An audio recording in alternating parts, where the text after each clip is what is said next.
Barkhang Monastery was Tomb Raider's most ambitious level up until this point in the series. With Tomb Raider 2 released in 1997, it was definitely a leap forward from its predecessor. Lara Croft's journey took her from the canals of Venice to the belly of a sunken ship, and eventually to the vast snowy wilderness of Tibet. But Barkhang Monastery was different. It was epic. It was huge. The aesthetic of this was absolutely beautiful, and the environment itself was overwhelming, with more things to explore than ever before. Unlike every other level in the series, Barkhang Monastery was not just a gauntlet of enemies. Depending on your actions, the warrior monks inside could either be your allies or your enemies. Your approach, cautious, reckless or respectful, would change the entire feel of the level.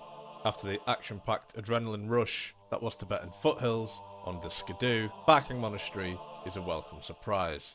Completely unexpected, and shows Tomb Raider, in my opinion, at its very best. It's the combination of design philosophy, atmosphere and gameplay experimentation that has kept Barkhang Monastery alive in the memories of players for decades. In this video, I'll be exploring how the monastery's layout, aesthetics and game mechanics create something so ahead of its time, and why this snowy Tibetan stronghold remains a shining example of Tomb Raider brilliance.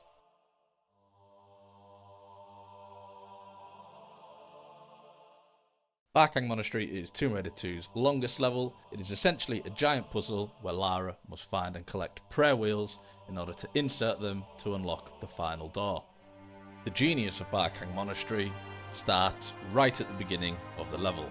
You hear an ambush ensuing slightly in front of you, and you see the goons fighting the monks. This is your first indication that the monks are actually on your side, and if you don't accidentally shoot them here, they will remain on your side for the rest of the level. The aesthetic shows a staircase and some massive gates.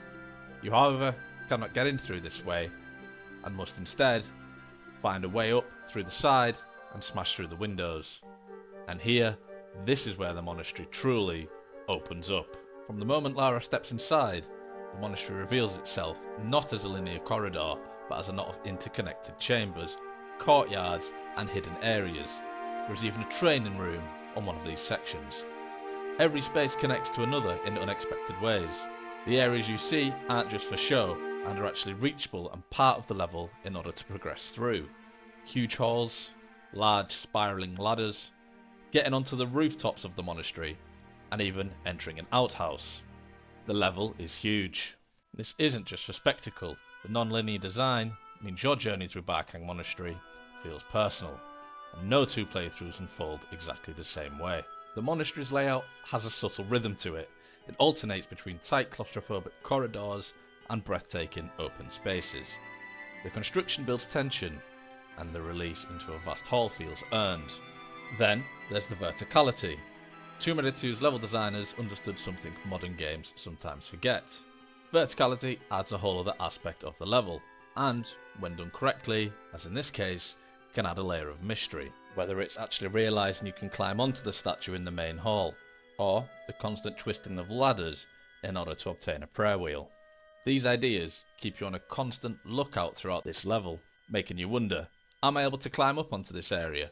Perhaps there is a secret hidden up there.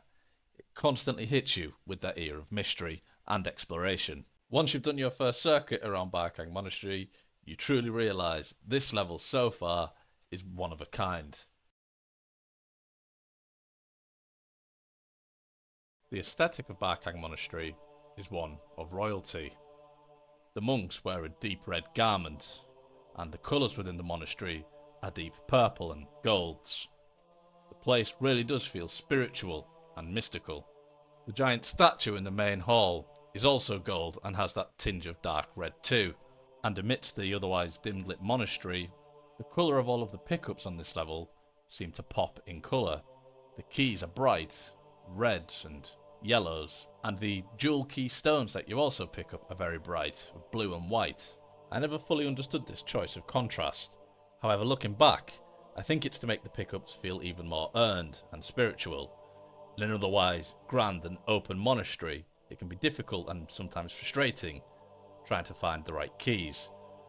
Having them these colours make them even more rewarding when you do eventually find them.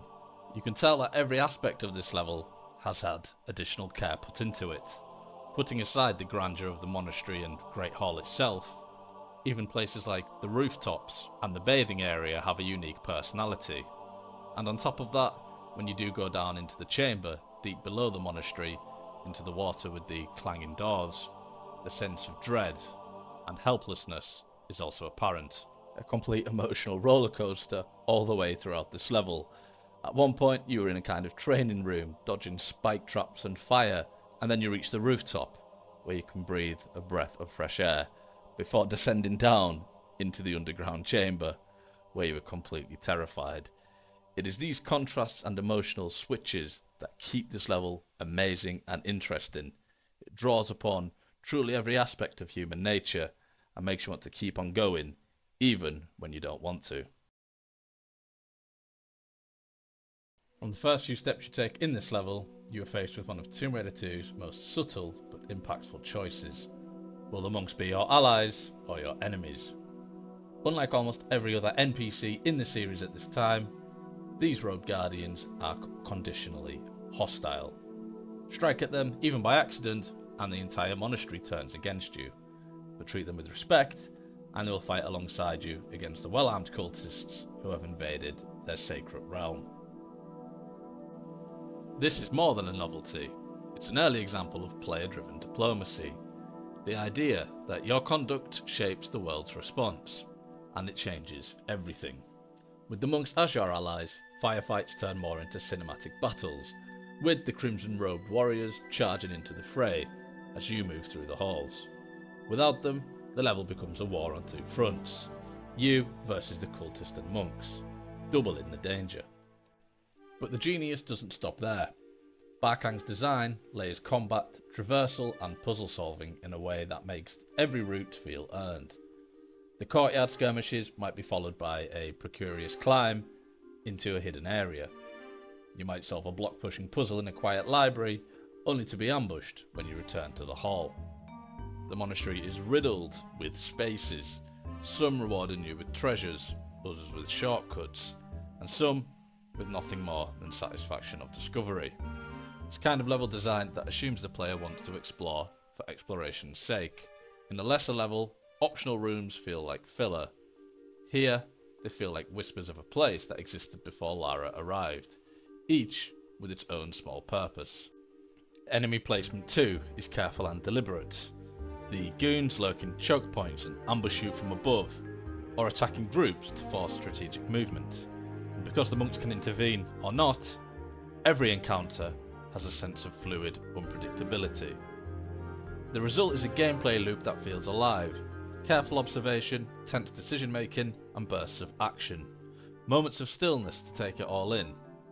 This loop is seamlessly tied to the monastery's identity as a sacred and spiritual place. This is where Barkang Monastery transcends its era.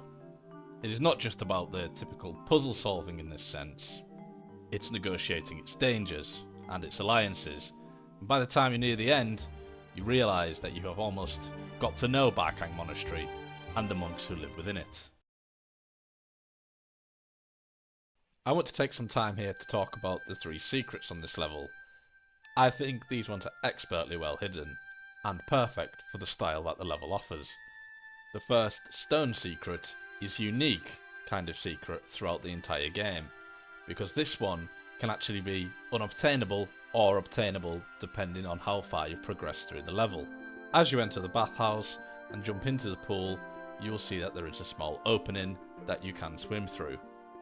As you do this, you will see the first stone secret. As you progress through the level, it is actually a requirement to block this pool and empty it completely. If you do this, you are then unable to reach the stone secret. Very well crafted in my opinion. Imagine if you had first drained the pool, only to realise that there was a ledge up there that you previously missed, instilling a sense of mystery, and making you backtrack all the way to reflood this bit of the level. The next secret is the Jade Dragon, which you can find in the kind of training facility of the monastery. Spike traps and flames and boulders are surrounding you everywhere you go, and the adrenaline is truly pumping throughout this area. However, those with a trained eye and the ones who do remain calm will notice that you can actually take a left down one of the corridors, past some more clanging doors, and there you will find the Jade Secret, placed perfectly amongst all the chaos that no one would be expecting to go down this path. Finally is the Gold Dragon, which is actually hidden in a typical Tomb Raider fashion hiding place, and that is behind the massive monolithic huge statue in the main hall. Although you might not be expecting to go behind here, it is something I would expect any Tomb Raider to do out of instinct anyway. This doesn't make the secret any less well hidden or fitting to the level of Barkang Monastery. By the time you leave Barkang Monastery, something unusual has happened. You remember every detail. The fights you won, the treasures you collected, you remember the place as a whole. Barkang Monastery is a rare thing in game design, a level that feels complete in itself. A self-contained story about respect, intrusion and resilience. It invites the player to slow down and listen, and then demands skill, cunning and courage when the stillness breaks. There is no single thing that makes this level iconic. It's not the non-linear layout, the atmospheric colour palette, or not even the Monk Alliance. It's the way all of these things intertwine, so that the player's choice, environment's logic, and the level's fiction are inseparable. In 1997, few games were daring enough to create this kind of layered, player-driven experience. Most levels were linear obstacle courses, but Barkang Monastery was different. It was a game where the character could choose its own right, with moods, loyalties, and a memory of your actions. Perhaps that's why decades later, people still speak of it with a kind of reverence. Not just because it was fun, although it was, but because it felt like you were walking through a place that actually mattered. For me, Barkang Monastery is Tomb Raider at its best. It's what you imagine when you think of Lara Croft and Tomb Raider. Collecting keys, making alliances, and traversing through huge, spiritualistic and mystical temples. It just seems like this level does everything right when it comes to the colour scheme, the alliance that you can make with the monks, and the way that this level touches upon every emotion as you progress, whether it be the dread and horror as you descend down underneath the monastery, or the breath of fresh air and refreshing moments when you reach the rooftop, the grandeur of the great halls, and the inquisitiveness when you eventually go to the outpost, which is far out from the monastery itself. All through the progression of this level, it continues to surprise you. It hits you with more and more environmental areas that you have not seen before. Although this is the biggest level throughout the Tomb Raider 2 game, it doesn't really feel like it, as each environment is entirely fresh and new. And is also probably why this level is so loved and memorable, with each area having its own personality and something to love and hate it by. We play many games and we forget most levels, but every so often one stays with us, not for its difficulty or spectacle, but for the way it made us feel.